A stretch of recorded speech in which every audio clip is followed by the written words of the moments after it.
Oke, kembali lagi di Mulung Pikiran. Kita sekarang ada di sesi ke-13.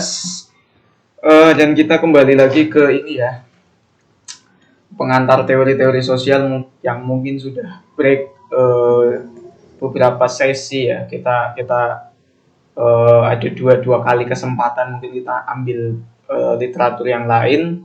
Dan pada kesempatan kali ini saya baru selesai ya, atau sebenarnya baru mood lah untuk ngelanjutin antar teori-teori sosial yang dimana kita sudah masuk ke bab 2 ya. Yang di part sebelumnya mungkin di kesempatan sebelumnya kita baru bahas karakteristik atau pengantar dari Marxisme sebagai sebuah teori sosial dan beberapa karya-karya dari Marx itu sendiri. Nah, di kesempatan kali ini kita mulai masuk ke konsep-konsepnya yang ada dalam Marxisme, dan kita mungkin nggak langsung masuk ke kapitalisme atau bagaimana revolusi ya, itu mungkin nanti pada akhirnya gitu. Dan kita belum juga langsung masuk ke neo-Marxis macam-macam. Kita akan awali dulu dari dua konsep mendasar mungkin ya, yaitu materialisme historis dan dialektis dengan mode produksi. Jadi ada materialisme historis dialektis dan mode produksi. Jadi dua konsep ini mungkin sebenarnya salah satu pengantar ya untuk kita bisa masuk ke Marxisme sebagai sebuah teori sosial. Tentu bukan Marxisme sebagai ideologi ya. Jadi teman-teman yang nonton Mulung Pikiran, kalau menurut saya harus bisa menempatkan Marxisme sebagai ideologi dan Marxisme sebagai teori. Karena kalau teman-teman tempatkan sebagai ideologi, nggak semua realitas itu sebenarnya bisa dijawab dalam penjelasan Marxis.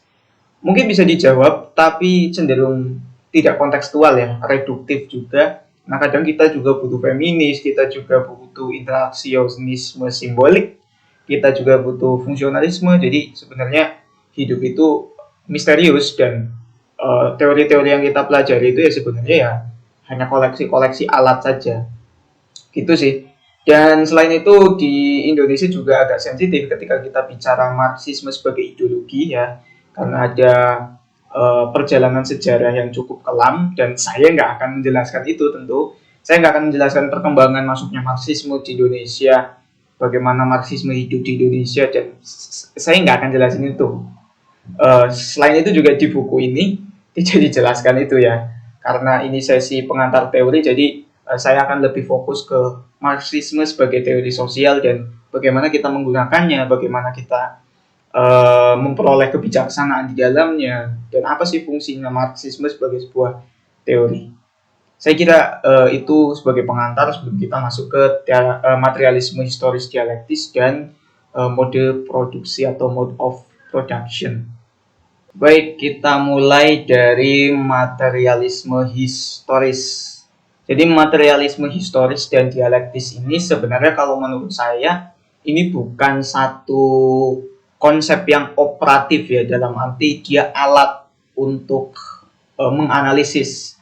Kalau menurut saya materialisme historis dan dialektis ini semacam prinsip yang dicetuskan oleh Marx untuk kita bisa memahami dulu positioning theoretical frameworknya Marx ya, sebelum kita masuk ke yang esensial kayak revolusi atau kapitalisme, surplus value ya, nilai lebih, alienasi. Jadi sebelum masuk ke situ, materialisme historis dan dialektis ini semacam ya pengantar prinsip apa ya, prinsip teoretik gitu loh. Jadi sehingga kalau kita sudah paham materialisme historis, dialektis, termasuk juga mode of production, mode produksi, kita bisa paham nih bahwa yang dimaksud Marx dalam teori sosialnya itu nanti dia punya kecenderungan semacam ini atau semacam ini gitu.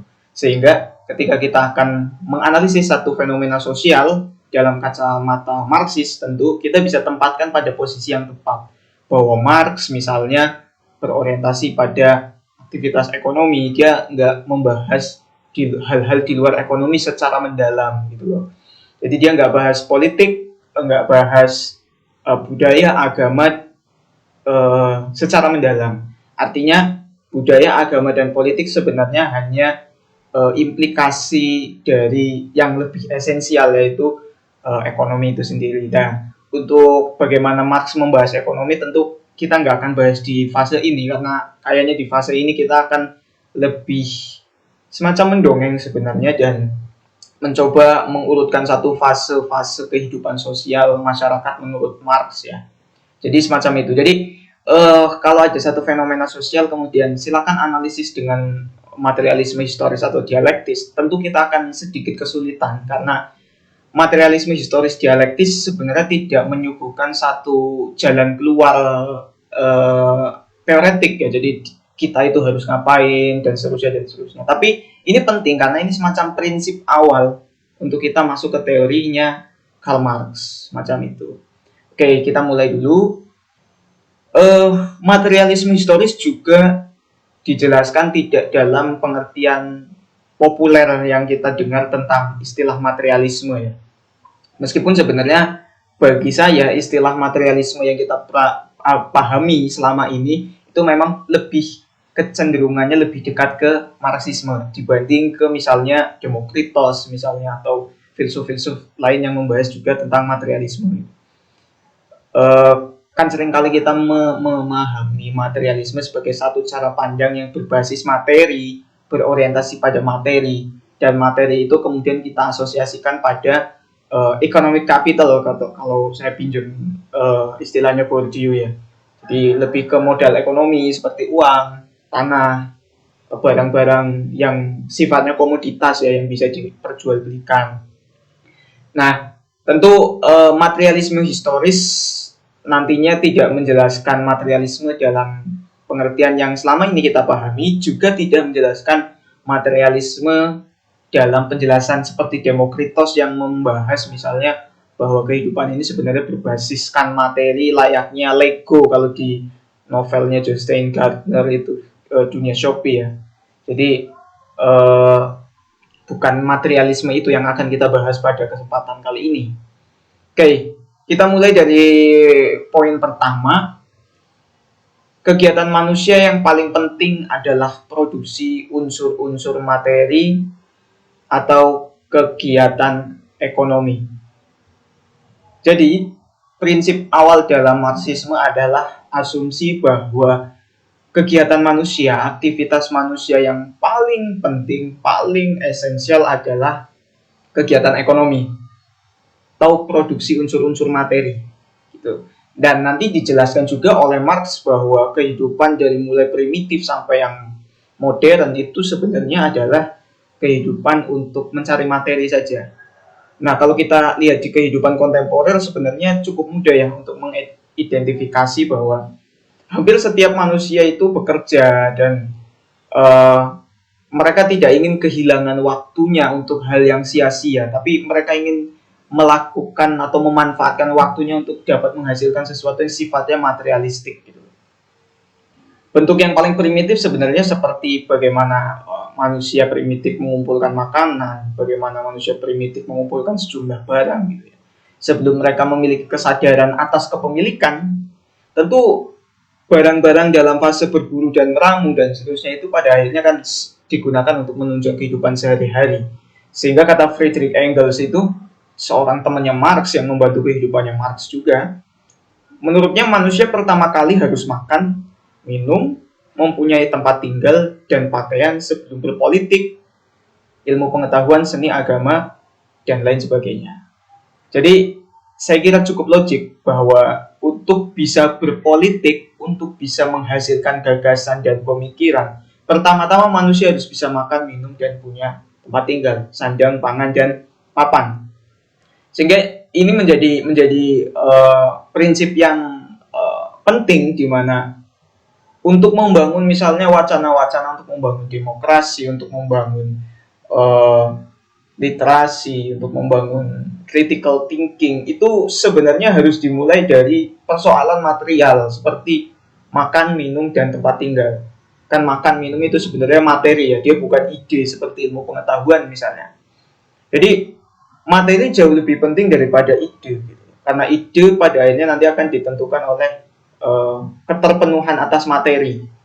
Dan materi yang dimaksud tentu materi ekonomi yang nanti dia punya cabang wujud seperti makan, minum gitu kan, tempat tinggal, pakaian. Bagaimana manusia bisa memulai untuk eh, menciptakan teknologi, menciptakan gagasan pemikiran mengenai alam semesta, bagaimana mendeteksi gempa bumi, bagaimana manusia tidak lagi kesulitan dalam beraktivitas, dalam bekerja, bagaimana manusia punya religiusitas dan spiritualitas yang tinggi, sedangkan urusan yang esensial seperti makan, minum itu tidak terpenuhi, sehingga nonsen ya, cenderung omong kosong. Sama halnya ketika negara berusaha membangkitkan wacana tentang Pancasila, entah itu demokrasi, entah itu kebebasan berpendapat. Tapi kalau hal yang esensial seperti kemiskinan yang nantinya juga berhubungan dengan perut ya, berhubungan dengan sandang pangan dan papan, tentu hal-hal idealis seperti tingkat literasi tinggi atau berpikir kritis tentu sulit untuk tercipta ya, karena orang manusia ya cenderung justru nanti lebih fokus bagaimana memenuhi kebutuhan materinya seperti makan, minum, dan seterusnya. Semacam itu. Jadi kata Engels ya, sebelum kita memulai hal yang idealis-idealis, yang sifatnya progresif, yang sifatnya apalagi ya, cita-cita semacam itu, ya kita harus memenuhi kebutuhan materi terlebih dahulu. Nah, berikutnya, kunci untuk memahami struktur sosial adalah dengan memahami cara masyarakat mengorganisasi kegiatan produksinya. Jadi ini khas dari Marxisme bahwa ketika kita mau memahami satu struktur sosial dalam masyarakat, pertama-tama yang harus diidentifikasi adalah bagaimana dia mengorganisasi kegiatan produksinya secara ekonomis ya. Jadi bagaimana relasi kelasnya nanti itu dijelaskan di mode produksi sebenarnya, sehingga materialisme historis nanti juga berhubungan dengan mode produksi. Karena tadi dalilnya adalah untuk memahami struktur sosial kita harus paham bagaimana masyarakat mengorganisasi aktivitas produksi, bagaimana mode produksinya. Karena kata Marx, mode produksi atau sistem ekonomi itu nanti memengaruhi kesadaran individual, kesadaran masyarakat, dan kesadaran itu nanti juga memengaruhi bagaimana masyarakat atau individu bahkan bersikap dan berperilaku semacam itu. Jadi sederhananya sebenarnya kita bisa membandingkan bagaimana cara berperilaku orang kaya dan berperilakunya orang miskin semacam itu. Tentu ini tidak dijelaskan mana yang lebih baik ya, karena sosiologi memang bersifat non etis dan tidak melihat baik atau buruk. Tapi ya, lewat ilustrasi ini kita bisa katakan bahwa ada perbedaan loh bagaimana cara hidup orang yang terpenuhi secara material dan orang yang tidak terpenuhi secara material, yang nanti tentu kita akan jelaskan lebih lanjut ya. Jadi kemudian muncul semacam kelas-kelas tertentu. Ketika kita mau nonton sepak bola ternyata ada pembagian kelas yang ditentukan oleh harga tiketnya gitu kan. Itu kan sebenarnya bagaimana kita menikmati sepak bola tapi kualitas dalam menikmatinya itu ditentukan oleh positioning kita dalam kehidupan masyarakat secara ekonomi gitu loh. Jadi kalau kita membeli kelas yang VVIP tentu lebih nyaman dalam menonton sepak bola gitu. Tapi ketika kita tidak punya sumber daya materi ekonomi yang cukup, ya kita hanya bisa nonton di kelas tribun gitu. Semacam itu. Jadi hanya untuk menonton sepak bola saja kita ditentukan oleh modal ekonomi kita gitu. Saya sulit untuk cari istilah yang lain untuk menggambarkan ekonomi itu sendiri dalam pengertiannya Marx, tapi semacam itu gitu. Nah, kepemilikan kita atas modal ekonomi, saya pakai istilahnya Bourdieu saja, modal ekonomi atau materi ekonomi itu ditentukan oleh mode produksi sebenarnya gitu loh. Mode produksi yang tentu nanti kita jelasin sih sebenarnya. Jadi organisasi kegiatan produksi, apakah relasinya sebenarnya nanti Marx mengidentifikasi apakah relasinya cenderung masih primitif atau perbudakan dan seterusnya. Jadi untuk bisa paham struktur sosial, karena struktur sosial nanti diejawantahkan dalam berbagai macam fenomena seperti moralitas, agama, budaya, politik, lifestyle, whatever ya. Itu sebenarnya semuanya ditentukan, variabel-variabel itu ditentukan oleh cara produksi. Jadi bukan cara berproduksi dalam pengertian teknis ya, seperti bagaimana memproduksi satu barang, tapi bagaimana masyarakat mengorganisasi kegiatan produksi. Ya, kegiatan produksi tentu yang dimaksud tidak hanya pabrik, karena masyarakat primitif juga melakukan organisasi kegiatan produksi melalui aktivitas berburu dan meramu, membagikan makanan secara adil dan seterusnya. Jadi semacam itu. Nah, struktur sosial tercipta dengan pola yang cukup pasti dalam hal masyarakat mengorganisasi kegiatan produksi benda-benda material di berbagai tempat di dunia dan pada berbagai masa dalam sejarah. Jadi struktur sosial itu hampir pasti, kata Marx. Makanya nanti mungkin pembahasan kita berikutnya kita akan membahas determinismenya Marx ya. Hampir pasti struktur sosial itu ditentukan oleh aktivitas produksinya manusia, semacam itu. Dan aktivitas produksi di setiap masa kehidupannya manusia itu berbeda-beda. Apa perbedaannya? Nanti sebenarnya lebih fokus bagaimana pembagian kelas sosialnya, semacam itu. Dan bagaimana pembagian kelas sosial ini kemudian memberikan keuntungan tertentu pada kelas yang lebih dominan. Jadi ada perbedaan istilah, ada perbedaan penamaan nanti antara kelas yang mendominasi dengan kelas yang didominasi, semacam itu. Dan inilah yang disebut sebagai materialisme historis. Jadi sejarah pencarian atau sejarah pencarian materi manusia dari masa ke masa. Baik, berikutnya kita masuk ke materialisme dialektis. Sebenarnya antara materialisme historis dan dialektis ini bukan dua hal yang sama sih, sebenarnya berhubungan ya. Jadi dia bukan konsep yang ini satu konsep yang lain. Tapi ini satu kesatuan semacam itu. Jadi kenapa mode produksi tiap fase zaman masanya masyarakat itu berbeda-beda? Yaitu terjadi karena ada semacam dialektika sebenarnya. Nah, apa sih dialektika itu? Nah, tentu konsep dari dialektika itu sendiri atau dialektis, kehidupan yang dialektis ya, itu berawal dari Friedrich Hegel gitu. Dan Marx tentu juga merujuk Hegel sebagai tokoh yang memengaruhinya gitu. Makanya ada, kalau kita belajar teori Marx ini, Marx seringkali dikatakan sebagai Hegelian gitu ya, seorang pengikut Hegel, tapi bukan pengikut yang manut, tapi juga yang mengkritik Hegel secara konseptual. Nah, dialektika itu apa sih kalau kata Friedrich Hegel? Dialektika itu ya satu proses di mana ada tesis, antitesis, dan sintesis gitu loh. Nah, apa sih tesis, antitesis, dan sintesis ini? Sebenarnya semacam ada satu realitas yang kemudian melahirkan realitas yang berlawanan dan kemudian menciptakan realitas baru sebagai semacam yang mendamaikan dua realitas ini, semacam ini.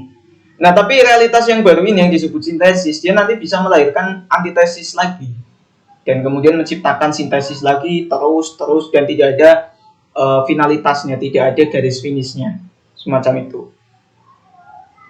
Tapi antitesis ini tidak datang dari luar dirinya si tesis ya, tapi dia lahir dari tesis itu sendiri. Jadi bukan satu unsur ekstern yang nggak ada hubungannya sama tesis. Namanya juga antitesis gitu.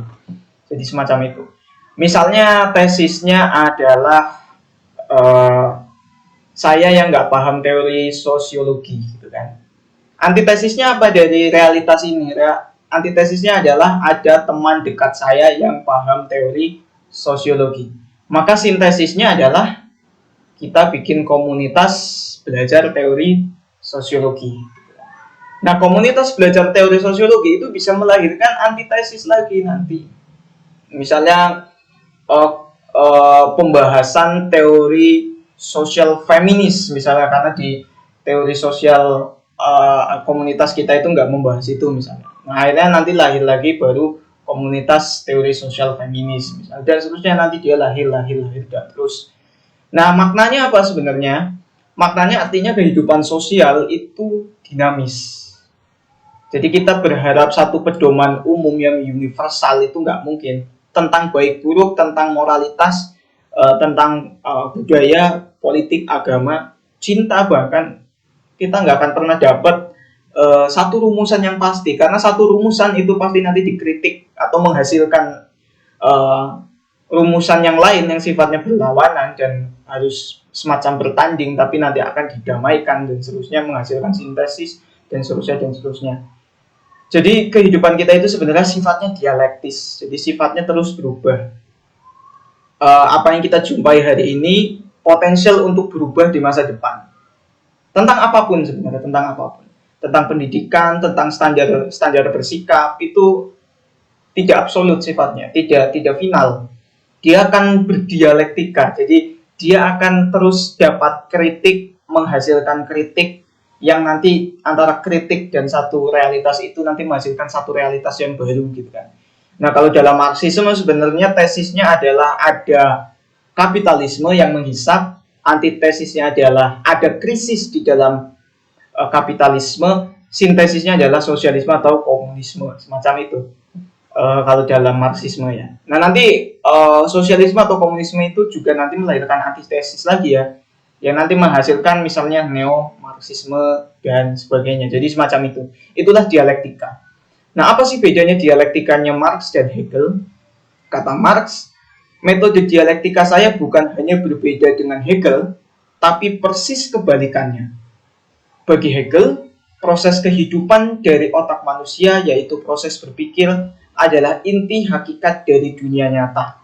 Dan dunia nyata hanyalah sekadar bentuk ide yang eksternal dan fenomenal. Bagi saya sebaliknya, ide bukanlah apa-apa melainkan dunia nyata yang tercermin dalam pikiran manusia dan diterjemahkan dalam bentuk-bentuk pikiran. Nah, kalau kata Hegel, pikiran kitalah yang menentukan bagaimana nanti kita bersikap, bertindak, dan berperilaku gitu loh. Jadi ide dalam otak kita, proses berpikir atau rasionalitas dalam diri kita itulah yang nanti menuntun kita untuk bertindak. Apakah saya harus menyapa dia atau tidak menyapa dia, apakah saya harus menatap matanya atau tidak menatap matanya gitu kan. Itu jadi realitas ditentukan oleh pikiran. Tapi kalau kata Marx kebalik, realitas itulah yang memengaruhi pemikiran.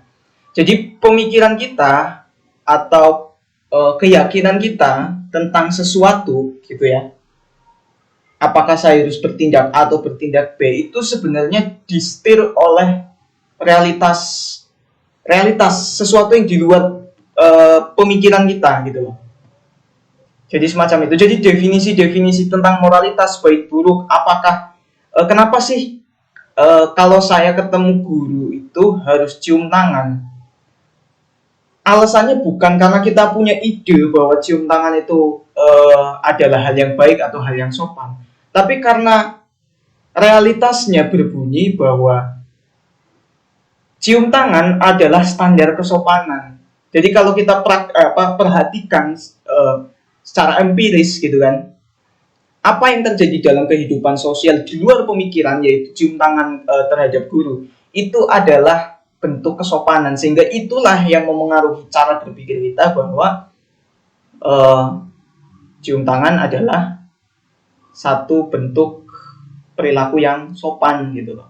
Jadi bukan karena kita punya ide dulu tentang kesopanan itu sendiri dalam praktek cium tangan, tapi kenapa kita punya pemikiran bahwa cium tangan adalah bentuk kesopanan? Ya karena dalam kehidupan nyatanya itulah yang terjadi gitu loh.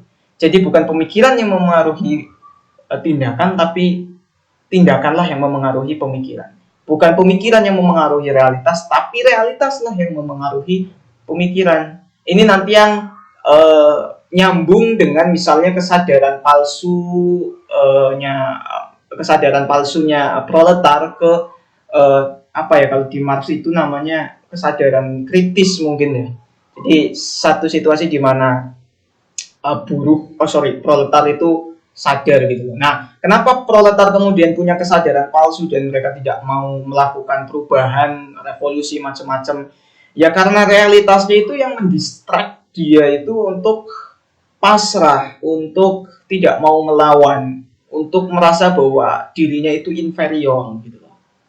Jadi bukan secara kodrati memang mereka inferior dalam pemikiran, atau pemikiran mereka itu yang sifatnya inferiority itu, inferioritas mereka itu bukan dikendalikan oleh pemikiran mereka, tapi pemikiran mereka dikendalikan oleh realitas yang membuat dia inferior gitu. Semacam itu. Sehingga sebenarnya kalau kita mau agak tarik sedikit bijaksana dalam konteks kehidupan sosial, sebenarnya kita itu nggak perlu minder ya, insecure dan macam-macam gitu kan. Kita nggak perlu merasa tidak percaya diri gitu. Kita nggak perlu merasa inferior gitu. Karena inferioritasnya kita atau insecure-nya kita itu bukan karena kita itu memang orang yang insecure, kita itu orang yang inferior dalam pemikiran kita. Tapi inferioritas kita atau keinsecurannya kita itu sebenarnya ditentukan oleh realitas faktualnya.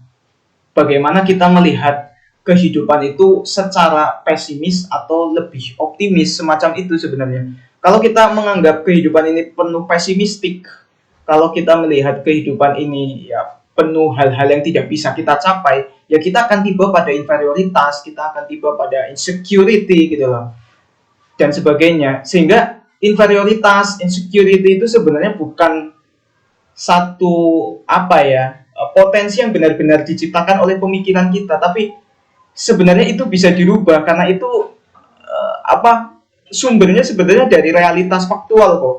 Bukan sumbernya dari pemikiran kita sendiri, tapi itu sumbernya dari realitas faktual. Dan itu bisa dirubah gitu loh. Ketika realitas faktual yang sifatnya inferiority tadi bisa diubah, maka itu nanti akan mengubah corak berpikir kita jauh lebih optimis, jauh lebih percaya diri, semacam itu gitu. Jadi ketika kita akan mengubah satu situasi yang sifatnya inferior menuju tidak inferior, bukan superior ya, tidak inferior, lebih percaya diri, lebih optimis, ya kita harus ubah realitas faktualnya secara struktural tentu kalau kata dalam Marxisme itu. Jadi bukan dirubah dari pemikiran individual dulu, karena pemikiran individual itu kadang palsu. Karena pemikiran individual itu ditentukan oleh realitas faktualnya, realitas yang sesungguhnya. Gitulah. Jadi nggak bisa perubahan dimulai dari individu yang sifatnya individual, orang per orang berpikir dan seterusnya. Tapi harus dimulai di level struktur sosial. Ketika struktur sosial sudah dirubah, sehingga bunyi realitasnya berubah, tidak lagi menindas, tidak lagi inferior, tidak lagi eksploitatif, maka itu juga akan memengaruhi pemikiran individual. Ini nanti perbedaan antara teori yang sifatnya struktural dengan teori yang sifatnya individual. Dan Marx dalam Marxisme sebenarnya dia bergerak dalam kerangka teori yang sifatnya struktural, semacam itu ya. Nah, berikutnya relasi material atau ekonomi, relasi ekonomi, materi yang dimaksud adalah ekonomi, sebagai sebuah realitas itu pada akhirnya akan mendeterminasi ide atau pikiran. Nah, realitas yang dimaksud dalam dialektikanya Marx itu adalah realitas atau relasi ekonomi, yang nanti kita bahas mungkin di sesi berikutnya ya, di part berikutnya di pengantar teori sosial tentang basic structure ya, atau infrastruktur atau determinisme ekonomi. Jadi ide, pemikiran, kesadaran kita itu ditentukan oleh relasi, sebenarnya relasi sosial, tapi relasi sosialnya ditentukan oleh relasi ekonomi. Gitu loh. Kalau kita jadi orang kaya itu cenderung lebih optimis, misalnya kalau kita jadi orang miskin cenderung lebih pesimistis, macam-macam gitu kan. Kalau kita punya banyak uang kita cenderung lebih percaya diri, kalau kita nggak punya banyak uang justru sebaliknya. Jadi hal-hal semacam itu ya yang memengaruhi ide tentang pemikiran. Nah, misalnya di situ saya kasih dua contoh. Yang pertama, kegiatan berkurban. Kegiatan berkurban dalam Idul Kurban atau Idul Adha itu secara sosial, kalau kita pakai kacamatanya Marx, itu tidak lahir dari pemikiran bahwa berkurban itu adalah satu kegiatan yang dianjurkan oleh agama misalnya gitu kan, menambah pahala misalnya. Tidak, tapi kenapa saya berkurban, kenapa dia berkurban, kenapa dia berkurban sapi bukan kambing? Karena modal ekonominya berbeda gitu. Jadi mereka yang punya relasi ekonomi yang mumpuni, yang cukup, maka dia akan memilih untuk berkurban. Yang terjadi adalah sebaliknya, mereka yang tidak punya relasi ekonomi yang mumpuni ya, mereka nggak bisa berkurban. Jadi kurban tidak dipraktekkan dalam satu kesadaran yang sifatnya ide ya, jadi tentang konsep kurban, misalnya filosofi kurban. Enggak, orang berkurban karena dia punya uang gitu. Orang berkurban sapi karena dia punya uang yang lebih cukup ya, daripada beli kambing mending beli sapi gitu kan, dan seterusnya. Jadi semacam itu. Sama halnya dengan kegiatan pemilu misalnya. Kenapa orang memilih untuk ikut kontestasi pilpres, pilgub, pilbub, pemilihan wali kota? Itu bukan karena dia punya pemikiran tentang bagaimana mengubah negara, bagaimana konsep saya dalam berpolitik, bagaimana idealisme saya berpolitik, bagaimana saya akan memberikan satu program kerja untuk menyejahterakan rakyat. Bukan. Seseorang memilih untuk mau masuk gelanggang pemilu ya karena dia punya relasi ekonomi, dia punya modal ekonomi yang cukup, dia punya uang yang cukup, sehingga dia berani untuk berkampanye, dia berani untuk bikin alat penunjang kampanye macam-macam gitu. Jadi modal ide saja untuk ikut pemilu nonsen, nggak bisa. Modal ide saja untuk berkurban nggak bisa. Kamu harus punya materi ekonomi ya, materi ekonomi semacam itu. Jadi materi ekonomi menentukan ide tentang apakah saya harus berkurban atau tidak. Sama juga bahwa materi ekonomi juga menentukan apakah saya harus ikut pemilu atau tidak. Dalam konteks tertentu yang lebih mikro misalnya, materi ekonomi juga bisa menentukan apakah saya orang yang bisa mencintai atau dicintai, gitu loh. Karena misalnya yang realitasnya bunyinya adalah ekonomi selalu diidentikan dengan realitas cinta itu bunyinya adalah bahwa cinta diwujudkan dalam bentuk materi-materi tertentu, misalnya hadiah-hadiah yang sifatnya materialistik. Jadi orang kalau mencintai hari ini modalnya adalah konsepsi tentang cinta yang agung, konsepsi cinta yang membebaskan, yang setara, nggak laku gitu loh. Karena itu hanya ada dalam ide, itu hanya ada dalam pikiran gitu loh. Yang lebih real dari sekedar cinta yang agung, cinta yang realistis, ya itu sebenarnya adalah pengejawatahan dari materi itu gitu. Kalau kamu cinta dia ya kamu harus memberi A, B, C dan seterusnya. Kamu harus kasih bunga, kamu harus kasih motor, whatever gitu. Semacam itu. Jadi ide pemikiran kita ya, pemikiran kita, kesadaran kita untuk mencintai juga dalam momen tertentu ditentukan oleh relasi material, relasi ekonomi semacam itu. Nah, nantinya materialisme dialektis inilah yang jadi bibit lahirnya, kalau di sosiologi namanya perspektif konflik. Dalam perspektif konflik itu tidak ada yang namanya harmoni sosial, nggak ada yang namanya integrasi sosial, karena setiap individu itu punya kepentingan, dan kepentingan itu nanti akan berbenturan dengan kepentingan yang lain, sehingga pada akhirnya perlu sintesis gitu, sehingga kehidupan sosial bisa jalan. Makanya nanti ada semacam istilah bahwa konflik itu sebenarnya jembatan menuju perubahan sosial. Kan tesis dan antitesis itu sebenarnya ya satu konsep yang mewakili konflik itu tadi. Jadi ada satu realitas yang punya lawan gitu. Nah, antara mereka yang berlawanan ini nanti menciptakan satu realitas baru yang mewakili mereka berdua, semacam itu. Baik, berikutnya kita masuk ke mode produksi ya. Nah, Marx membagi mode produksi ke dalam 5 bentuk, tapi sebelum itu kita akan sedikit bahas dulu apa sih mode produksi itu. Jadi sejarah manusia itu adalah sejarah berbagai macam sistem produktif yang basisnya adalah eksploitasi kelas. Dari kelima fase ini ya, sebenarnya enggak 5 sih.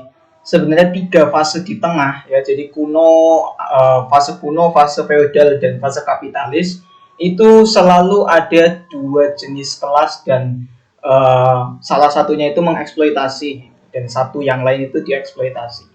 Tapi untuk mode pertama yaitu mode komunis primitif dan mode terakhir yang diimpikan Marx yaitu komunisme, itu sebenarnya di dalamnya tidak ada eksploitasi kelas gitu. Asumsinya ya, kenyataannya memang nggak pernah tercipta, tapi asumsinya semacam itu. Nah, semua masyarakat yang kini atau sejak dulu memiliki cara untuk mengorganisasi aktivitas produksi. Disinilah lahir apa yang disebut sebagai mode produksi. Jadi setiap masa itu masyarakatnya itu selalu punya sistem organisasi produksinya masing-masing. Aktivitas produksinya itu diorganisasi dalam sistem yang berbeda-beda.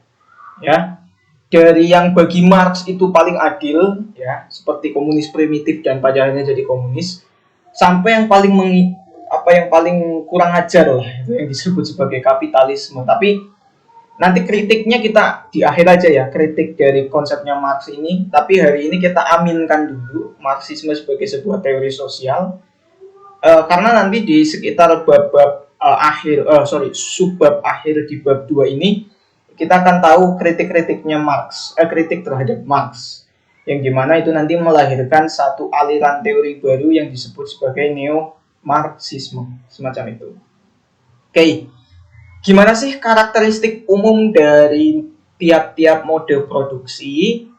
Jadi, setiap mode produksi kecuali komunis primitif dan komunis gitu ya, itu memiliki satu kesamaan yang khas, yaitu produksi benda material yang berbasis kelas. Ya, jadi kelas yang dimaksud bukan ruang kelas, bukan. Ya, tapi kelas dalam definisi sosiologi dan Marx sendiri ini adalah semacam pengelompokan masyarakat secara sosial berdasarkan economic capital, gitu ya. Dan economic capital yang dimaksud juga bukan hanya uang sebenarnya, tapi kalau menurut saya Marx lebih fokus pada alat-alat produksi. Nah, nanti di kapitalisme kita akan tahu nih materi yang dimaksud itu apa sih.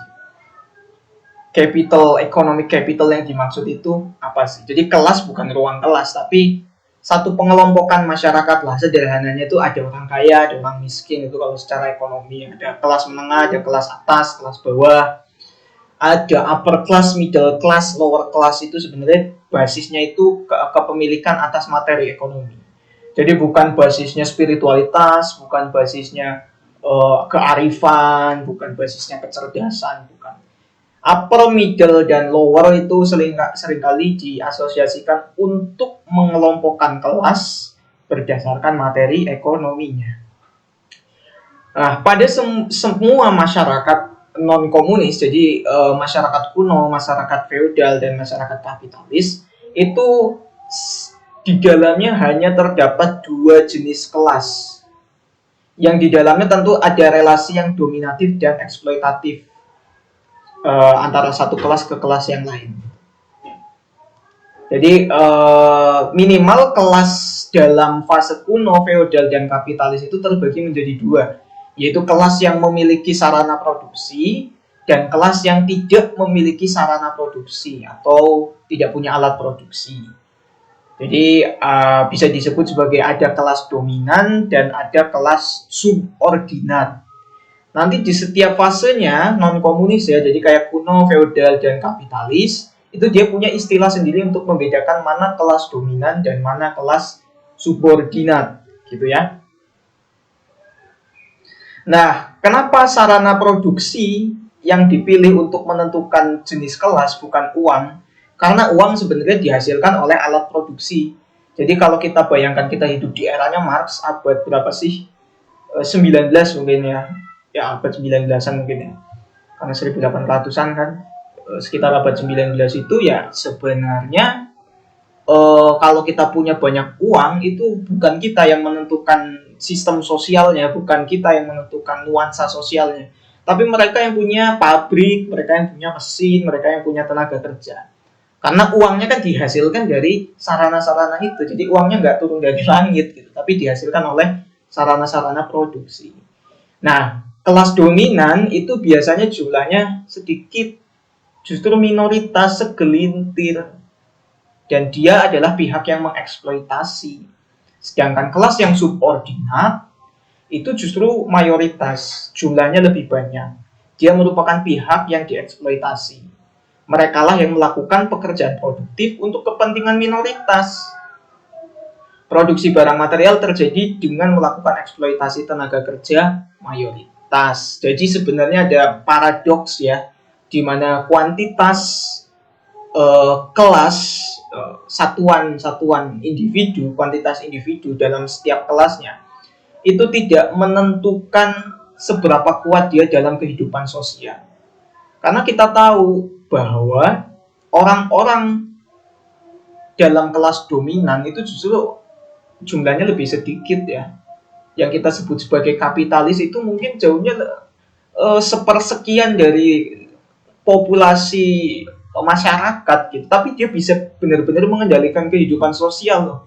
Hukum misalnya, kenapa PSBB ada pelonggaran misalnya, walaupun misalnya kelompok masyarakat yang bekerja sebagai ojol itu jauh lebih banyak daripada pebisnis, tapi yang bisa memengaruhi kebijakan negara itu justru pebisnis, bukan driver ojol gitu. Padahal jumlahnya lebih banyak loh. Ini mungkin yang dilihat Marx ya.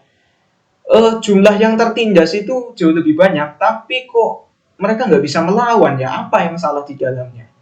Padahal dalam tanda kutip ya, kalau mau pakai jalan kekerasan itu kan cukup mudah, kayak di revolusi Prancis, di revolusi Rusia. Itu kan pemerintahan aristokrat yang feodal itu pada akhirnya kan disikat oleh masyarakat sipil gitu, dengan kuantitas. Tapi kok kenapa di fase kapitalisme ini nggak bisa kayak revolusi Prancis, nggak bisa kayak revolusi Rusia gitu loh, dimana aristokratnya itu ya bisa digulingkan langsung, kalau hari ini bahasanya semacam kudeta politik ya, tapi kok ini nggak bisa gitu. Nah, meskipun nanti Marx juga kasih solusinya yang agak ekstrim ya, itu yang mungkin agak kontroversial dan membuat citra Marx sendiri sebagai filsuf, sebagai sosiolog ini agak buruk, khususnya di beberapa negara yang seperti Indonesia dan pecahan-pecahan Uni Soviet misalnya, itu merasa bahwa Marxisme, komunisme itu satu ideologi yang berbahaya, sangat berbahaya. Nanti sebenarnya kita bisa lacak sih mana bagian yang berbahayanya, karena sebenarnya cita-cita Marx tentang komunisme itu dalam fase tertentu dia pakai jalan konfrontasi politik fisik ya, jadi agak kekerasan gitu. Tapi dia semakin mengerikan ketika ditafsirkan oleh Lenin dan Stalin di Uni Soviet gitu. Menurut saya ya. Buat teman-teman yang punya pemaknaan sendiri tentang Marxisme, komunisme, apa bedanya komunisme Indonesia dengan Soviet, dengan Kuba, dengan Tiongkok, dengan Eropa Timur gitu ya. Teman-teman bisa kasih opininya di kolom komentar aja sih. Jadi kita fleksibel aja sebenarnya, sama-sama belajar. Nah, yang membedakan antar mode produksi adalah siapa anggota kelas yang eksis dalam suatu mode produksi. Jadi di setiap mode produksi non komunis gitu ya. Jadi tiga fase masa di tengah. Apa sih yang membedakan masa kuno, fase feodal, dan fase kapitalis? Yang membedakan itu hanya siapa anggota kelas yang dominan gitu. Istilahnya apa gitu kan. Kalau di kapitalisme disebut sebagai kapitalis. Nah, setiap mode produksi ini tumbuh untuk menyebabkan kematian mode yang lain. Jadi mode komunis primitif itu tumbuh, tapi dalam momen tertentu semakin lama dia seperti membunuh dirinya sendiri dan menghasilkan satu mode produksi yang baru, dan dia kemudian lahir, tumbuh, dan semacam bunuh diri dan seterusnya. Termasuk kapitalisme sebenarnya juga punya benih-benih untuk membunuh dirinya sendiri dan menghasilkan satu sistem masyarakat tanpa kelas semacam itu. Nah, berikutnya kita akan coba breakdown lebih detail tentang mode produksi ya, masing-masing mode produksi. Baik, berikutnya kita masuk mode produksi yang pertama yang disebut sebagai komunis primitif, mode komunis primitif. Nah, teman-teman di sini jangan terlalu sensitif ya tentang istilah komunis, walaupun saya yakin sebenarnya ini istilah yang sensitif di Indonesia. Tapi kita coba dudukan istilahnya bukan lebih bagus sih sebenarnya, lebih kontekstual lah, karena kenapa komunisme itu jadi satu momok yang menakutkan bagi bagi beberapa negara di dunia, itu bagi saya itu ada sumbangsihnya Uni Soviet sama Tiongkok sih sebenarnya. Jadi awalnya juga ya sebenarnya bagi kapitalisme itu juga satu ideologi yang mengerikan gitu. Tapi sebenarnya ada satu visi yang menarik kok secara teoretik ya, bukan secara ideologis. Karena kalau ideologis nanti memang agak berbahaya, tapi kalau secara teoretik sebenarnya dia bisa jadi alat analisis peneliti sosial gitu sebenarnya ya. Jadi kita coba simpan ketakutan kita tentang komunisme dan coba kita pahami dulu apa sih ya yang kita anggap menakutkan ini. Oke, mode komunis primitif itu adalah satu mode di mana di dalamnya masyarakatnya itu tidak ada kelas sosial. Jadi orang saling berbagi barang yang dia miliki sehingga tidak ada kelas yang punya barang dan yang tidak punya barang, sederhananya itu ya. Jadi materi yang dimiliki itu dibagi secara adil, secara rata, sehingga tidak ada tuh monopoli mereka yang punya materi dan mereka yang tidak punya materi. Nah, di situ saya pakai ilustrasi masyarakat primitif, misalnya masyarakat berburu dan meramu ya. Saya nggak tahu itu gambarnya cocok atau enggak. Tapi bayangan saya dalam masyarakat primitif yang masih berbasis berburu dan meramu, hasil perburuan dan peramuan mereka itu dikonsumsi secara adil, sama rasa, sama rata. Sehingga nggak ada tuh aku yang masak maka aku yang dapat lebih banyak misalnya. Aku yang berburu yang hampir mati maka aku yang dapat jauh lebih banyak. Aku kepala suku maka aku yang dapat jatah lebih banyak gitu. Tapi ya adil aja karena kita butuh makan sama ya udah, ini hasil perburuannya kita bagi secara merata. Semacam itu ya.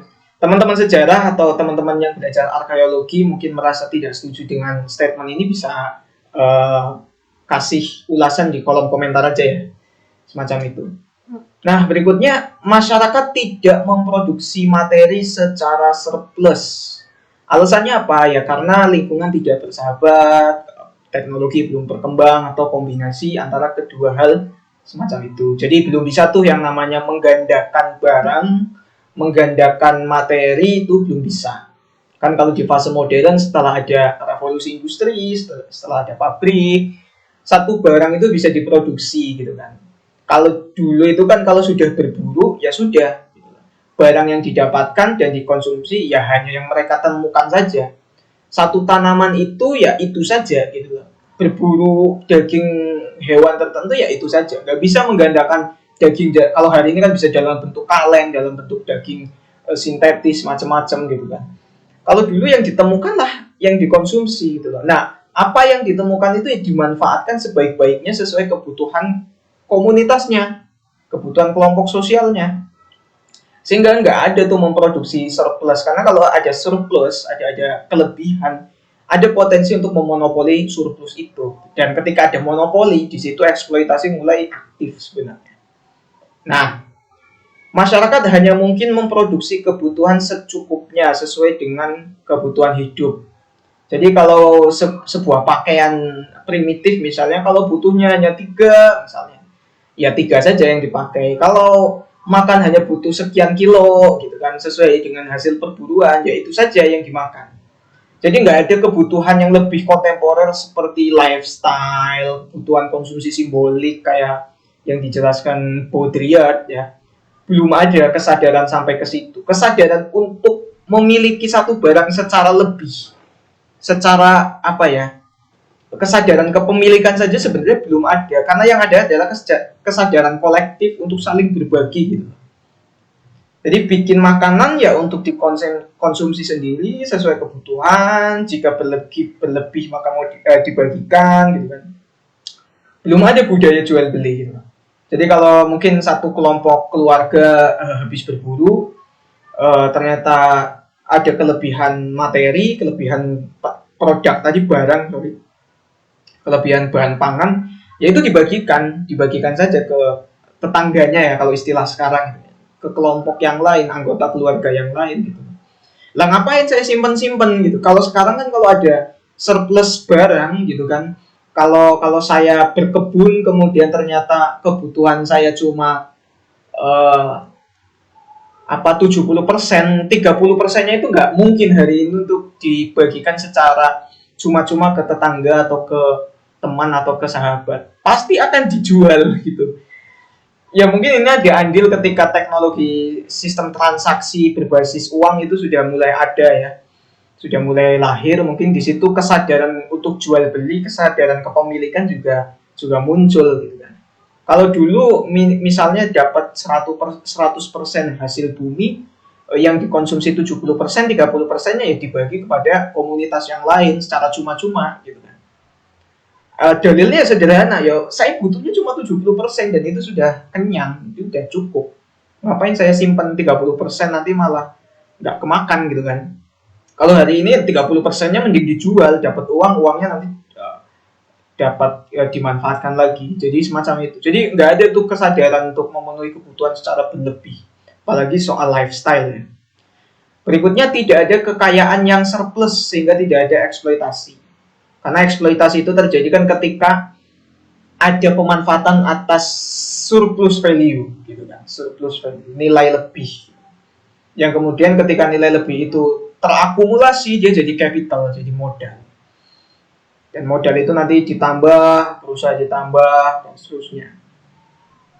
Nah, jadi itu fase atau model produksi komunis primitif. Jadi belum ada tuh kelas sosial secara material, secara ekonomi materialnya itu belum ada. Nah, mode produksi berikutnya adalah mode kuno atau perbudakan. Ini satu fase berikutnya, berkembang, lahir, ya mungkin karena manusia kemudian punya kesadaran untuk apa ya, memanfaatkan yang lain gitu. Atau sebenarnya apa ya, saya agak bingung kasih ilustrasi lahirnya mode perbudakan ini. Jadi semacam sudah ada kesadaran bahwa kepemilikan sih, kalau menurut saya ada kesadaran kepemilikan gitu. Dan di situ juga ditunjang oleh mulai lahirnya perbaikan teknologi. Jadi manusia misalnya di zaman besi itu mulai mengembangkan teknik-teknik produksi melalui pemeliharaan hewan ternak untuk produksi pertanian. Jadi mendorong produksi surplus dan pembagian kerja yang lebih kompleks. Jadi realitas yang sifatnya surplus itu secara material sudah mulai muncul di fase ini.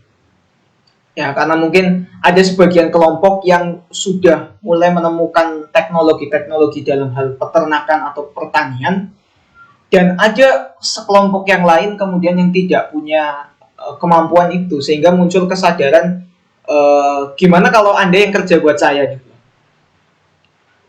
Anda kan butuh barang kan, sederhananya kan Anda butuh barang.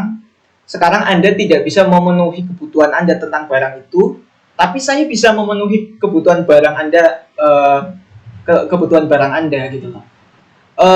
Gimana kalau Anda kerja sama saya saja, sehingga apa yang Anda inginkan itu bisa saya penuhi gitu. Sederhananya begitu.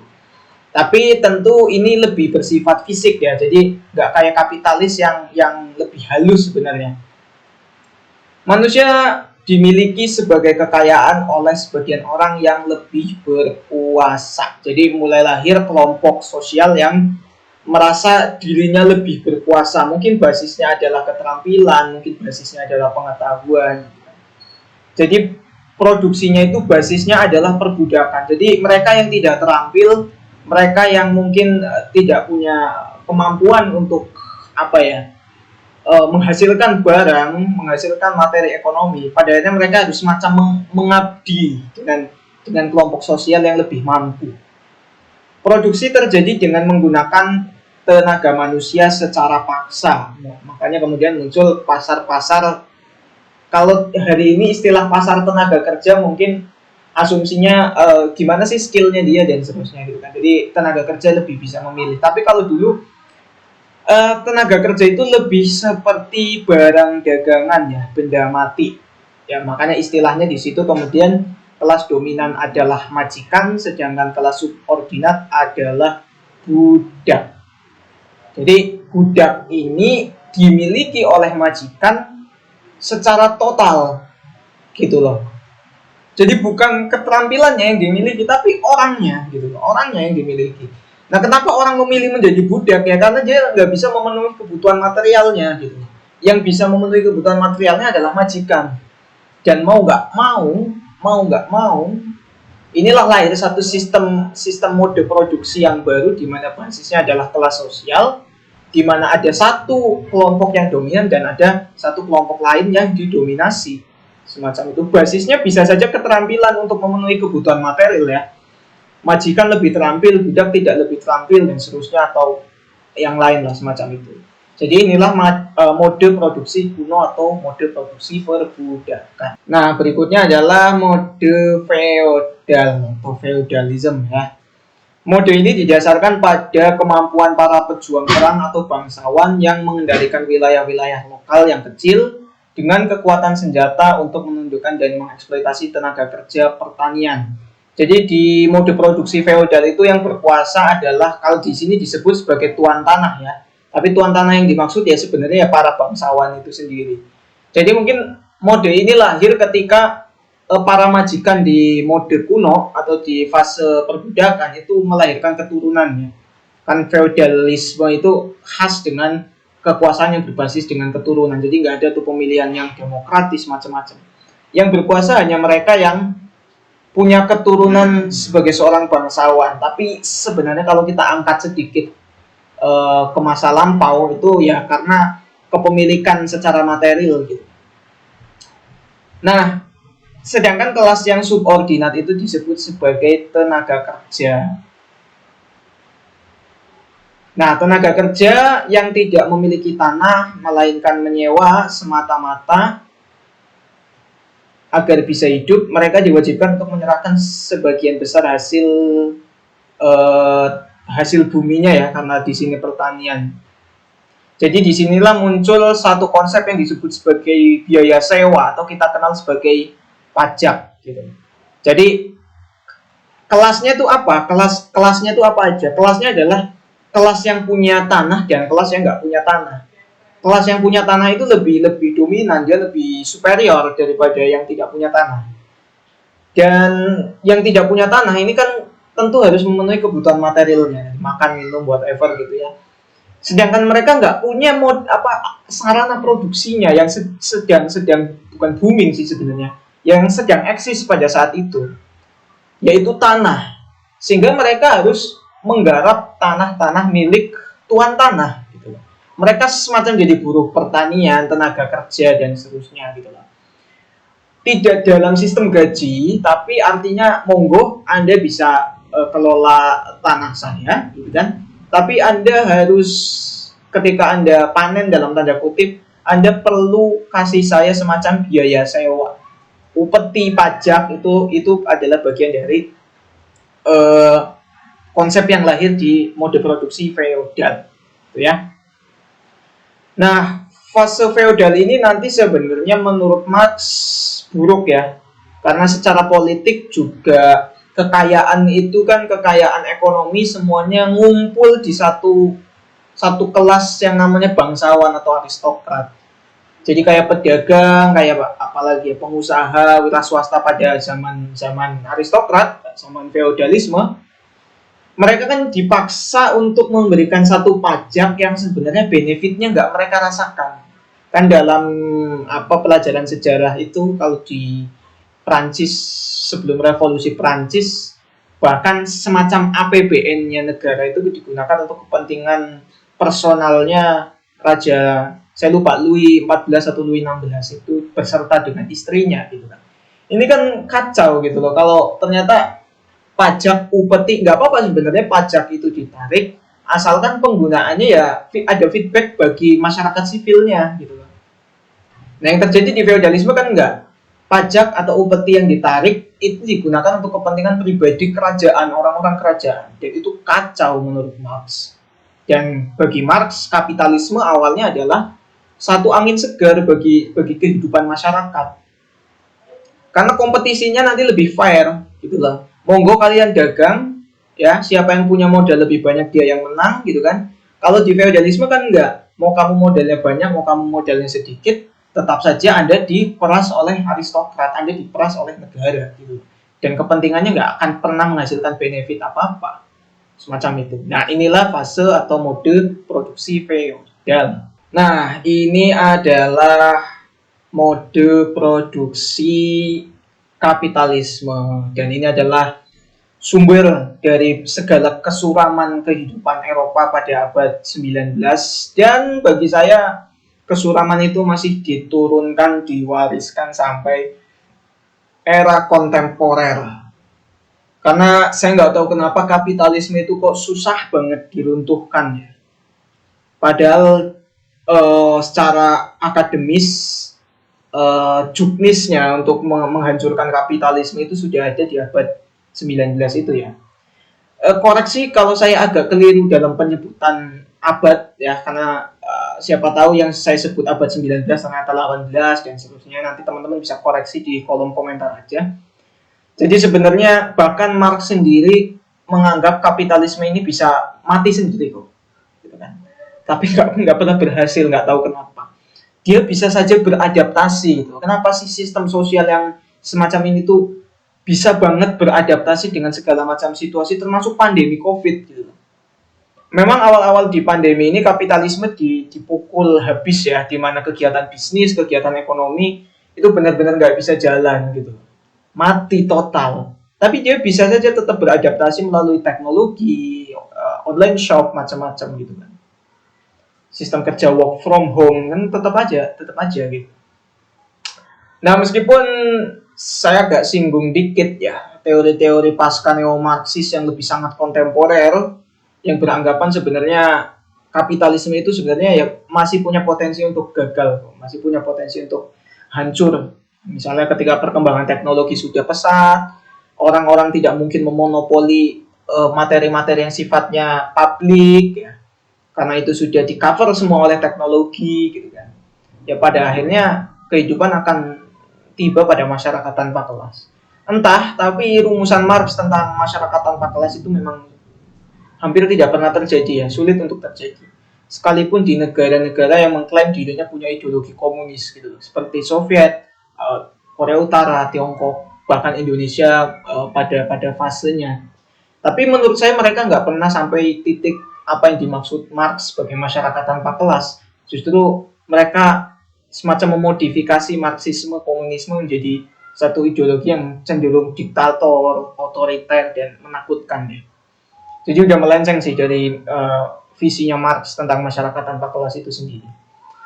Nah, di fase kapitalisme, tenaga kerja dari suatu pekerja disebut sebagai proletar atau buruh, kalau kita kenal buruh ya, dapat dibeli oleh kelas majikan yang disebut sebagai bourgeois atau kapitalis yang memiliki sarana produksi. Jadi poinnya di Marxisme itu adalah kelas sosial itu dibagi berdasarkan kepemilikan sarana produksi.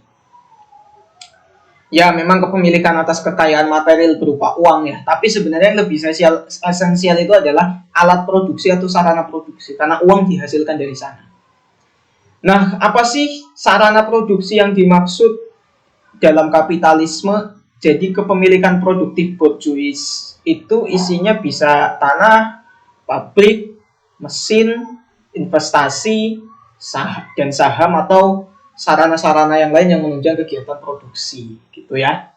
Nah, bourgeois selalu mengambil keuntungan dari pembedaan biaya. Nah, biaya yang dimaksud nanti dijelaskan dalam konsep surplus value, di mana surplus value itu sebenarnya tidak dijelaskan dalam konteks strategi bisnis yang menguntungkan kita sebagai pebisnis, tapi dalam momen tertentu kalau pelaksanaannya tidak kritis atau tidak diawasi secara kritis, itu jatuhnya adalah eksploitasi terselubung. Nah, surplus value itu bisa dimainkan, kalau di Marx setahu saya dia dimainkan dalam pengupahan, sistem pengupahan, penggajian, atau sistem jam kerja. Jadi kalau ada sistem jam kerja yang tidak sesuai standar yang telah disepakati berdasarkan kajian-kajian gitu kan, dan ketika dia memaksa untuk atau dipaksa untuk melampaui jam kerja sedangkan haknya tidak dipenuhi, nah di situ ada surplus value yang diambil. Surplus value itu meskipun nggak kelihatan bentuknya, barangnya nggak kelihatan, tapi dia punya punya sumbangsi yang cukup besar atas profitnya kapitalis dalam aktivitas produksi. Jadi semacam itu. Nah, meskipun tidak senyata pajak atau upeti pada zaman feodal maupun kepemilikan budak pada zaman kuno, tapi hubungan yang terjalin dalam mode kapitalisme ini sebenarnya sama aja kayak mode-mode sebelumnya. Jadi kalau di fase feodal itu kan pajak atau upeti itu kan kelihatan ya, dalam arti kelihatan, yang narik itu ada, yang ditarik juga ada, keluh kesahnya juga kelihatan gitu kan. Atau di fase perbudakan itu orang dibeli dalam pasar budak itu ada, ditawar, orang itu ditawar itu ada gitu kan, ilustrasinya banyak lah gambarnya ya. Tapi kalau dalam kapitalisme itu walaupun nggak kelihatan yang disebut sebagai surplus value, tapi sebenarnya sama aja gitu loh. Jadi sama-sama mengeksploitasi. Kayak jam kerja dan sistem pengupahan itu kan nggak kelihatan kamu dipotong upahnya atau jam kerjamu bertambah, itu kan kadang buruh itu nggak sadar gitu loh, kalau dia sedang dimanfaatkan tenaganya secara tidak adil ya, karena jam kerjanya tidak, ya mungkin hari ini ada yang disebut sebagai upah lembur ya, mungkin pada zaman Marx jam kerja itu sangat dipermainkan, yang tidak kompatibel dengan upahnya atau upahnya dipotong gitu kan, dan seterusnya gitu. Nah itu nanti yang disebut sebagai surplus value sebenarnya. Dan saya nggak tahu kalau di Pip Jones ini apakah dia bahas surplus value dengan detail. Kalau nggak ada mungkin kita nggak akan bahas ya. Mungkin kita bisa bahas kalau kita coba perdalam lagi di bukunya Franz Magnus misalnya, ada satu bab yang membahas tentang surplus value. Nah, kita mungkin nanti ketemu di situ. Surplus value ini sebenarnya menjadi poin kunci ya, key point juga, karena ini yang menentukan langgeng atau tidaknya kapitalisme dan menentukan ya tadi hidup atau tidaknya para kapitalis gitu. Karena surplus value bukan profit dalam arti hasil menjual produk atau komoditas ya dengan harga yang berbeda dengan biaya produksi gitu ya. Bukan itu, tapi surplus value yang saya pahami dia bermain di jam kerja dan sistem pengupahan. Jadi ada semacam nilai lebih yang kalau diakumulasi itu sebenarnya lebih menguntungkan si pemilik industri, si kapitalis dan borjuis daripada proletarnya. Semacam itu. Nah, terakhir kita ada quote dari Marx nih. Kata Marx, sejarah semua masyarakat yang kini ada adalah sejarah perjuangan kelas. Jadi kalau kita lihat dari fase komunis primitif sampai kapitalisme, dimulai dari fase kuno atau perbudakan, itu sebenarnya isinya adalah konflik kelas. Dan pada akhirnya mereka itu atau sejarah manusia, sejarah masyarakat, ya intinya adalah bagaimana kelas yang subordinat itu berusaha mencari keadilan dan mencari kehidupan yang jauh lebih baik tanpa eksploitasi berbasis materi. Jadi semacam itu. Jadi sejarah ini bukan tentang orang-orang besar, bukan tentang perkembangan pemikiran, perkembangan teknologi, penemuan A, penemuan B, enggak kok. Penemuan A, penemuan B, perkembangan pemikiran itu hanya wajah permukaannya saja, karena di dalamnya sebenarnya isinya adalah perjuangan kelas-kelas sosial yang terzolimi gitu ya, kalau bahasa yang lebih religius. Itu kata Karl Marx tentang sejarah. Oke, mungkin itu dulu ya, mulung pikiran sesi pengantar teori-teori sosial. Mungkin ada beberapa teman-teman yang bertanya ya, kok nggak bahas fase terakhir atau fase impiannya Marx, yaitu masyarakat tanpa kelas. Itu mungkin nanti dibahas di beberapa sub bab yang lain ya, misalnya kesadaran kelas gitu ya. Mungkin nanti kita akan bahas di situ atau perubahan sosial. Jadi nanti kita bisa tahu nih fase mulai dari kesadaran palsu sampai masyarakat tanpa kelas, nanti kita bisa analisis di situ. Dan sebenarnya masyarakat tanpa kelas yang dimaksud Marx itu tidak sama persis, tapi nuansanya hampir sama seperti komunis primitif. Jadi sebenarnya kita kembali ke fase masa lampau di mana hidup nggak ada yang namanya kesadaran kepemilikan, kehidupan berbasis solidaritas murni, macam-macam gitu ya. Dan yang diimpikan Marx sebenarnya kita bisa disclaimer di awal bahwa itu nggak pernah terjadi meskipun ada negara-negara komunis ya. Ya karena saya nggak tahu ini sulit kontekstualisasinya atau seperti apa, tapi tetap saja Marxisme sebagai sebuah teori sosial dia masih relevan sampai era kontemporer karena ya kapitalisme masih ada, sistem sosial berbasis pasar juga masih ada. Artinya teori-teori yang sifatnya bukan konflik kritis seperti Marx ini juga masih amat sangat relevan. Dan sebenarnya nggak ada ya filsuf atau teoretikus yang sekontekstual Marx membahas penindasan masyarakat sih. Kalau kita bahas Durkheim, dia sibuk bagaimana orang masyarakat bersolidaritas, bagaimana pembagian kerja dalam masyarakat, jadi lebih deskriptif sifatnya. Membaca situasi yang sudah terjadi gitu. Tapi kalau Marx dia melihat situasi yang tidak dilihat gitu kan. Kayak Weber sebenarnya juga dia bahas konflik ya, cuma nuansanya juga bagi saya agak berbeda karena dia fokus pada individu sebagai agen yang menciptakan masyarakat itu sendiri. Comte apalagi, Comte lebih sibuk sama filsafatnya sih kalau menurut saya ya. Bagaimana ya dia punya sumbangsi untuk teori perubahan sosial dari fase metafisik, teologi sampai positif gitu kan. Tapi dia nggak bahas apa sih sebenarnya yang ada di dalam masyarakat gitu. Dia masih sibuk sama filsafatnya menurut saya. Tapi kalau Marx berbeda, makanya dia mungkin menjadi salah satu filsuf yang menarik ya dan akan selalu dikaji oleh setiap akademisi sosial. Pasti. Dan teman-teman sosiologi pasti nggak mungkin nggak belajar Marx, itu nggak mungkin ya. Oke, mungkin itu dulu di sesi ke-13 kita di Mulung Pikiran edisi pengantar teori sosial. Mungkin edisi berikutnya kita lanjut ke beberapa literatur untuk diselesaikan ya, kayak Pandemiknya Zizek atau Seni Mencintainya Fromm, atau kita bisa loncat ke buku yang lain tergantung moodnya saya ya. Dan teori sosial tetap akan saya lanjutkan sesuai dengan mood saya juga dalam meresum materinya. Buat teman-teman yang punya pemaknaan berbeda terhadap Marxisme, khususnya di konsep materialisme historis dialektis dan mode produksi, bisa kirim opininya aja atau ketik opininya aja di kolom komentar. Buat teman-teman juga yang mungkin nggak sependapat dengan pemaknaan saya juga bisa kasih ulasan di kolom komentar. Sekian dan terima kasih.